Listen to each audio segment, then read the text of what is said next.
The ability to read, interpret, and create engineering diagrams is a key fundamental to bring ideas into reality.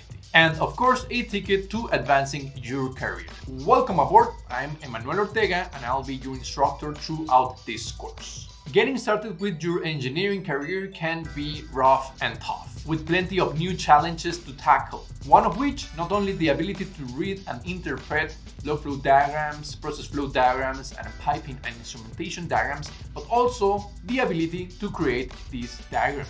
That's why developing this type of skills is fundamental for any process engineer. And that's why I have prepared this program for you, so you can have an overview and understanding of the most relevant process engineering diagrams used in the industry. The course is designed to elevate your engineering skills and boost your opportunities in your professional career. And this is true whether you are a student, a recent graduate, or an experienced professional working in the chemical process engineering industry. So now let's explore the actual topics that we're going to be covering.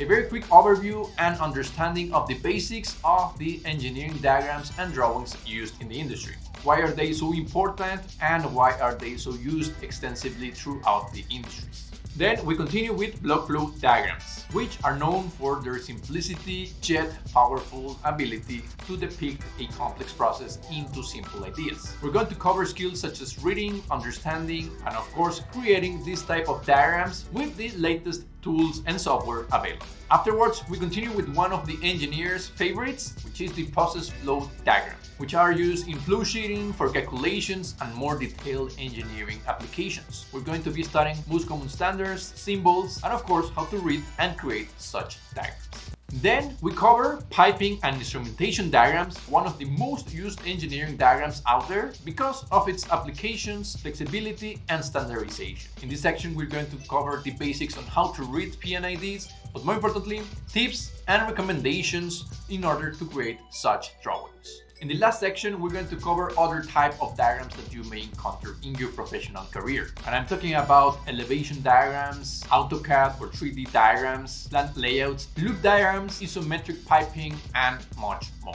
All this with the help of software and tools that are going to facilitate your tasks. Not only that, we're going to be covering free alternatives as well as paid solutions. And regarding content, let me give you a sneak peek. The course is structured to best suit self-paced learners. It focuses in dynamic learning and high-value, short-length video lectures. We're going to be reviewing several case studies and we're going to encounter lots of downloadable materials, such as diagrams, drawings, and many PDF sheets. And I'm going to be adding summary, homeworks, and evaluations throughout the course. And by the end of this program, guys, you will be able to read, interpret, and design any engineering diagram with confidence and ease. So, are you ready to boost your process engineering skills and kickstart your career? Enroll now, and I'll see you in class.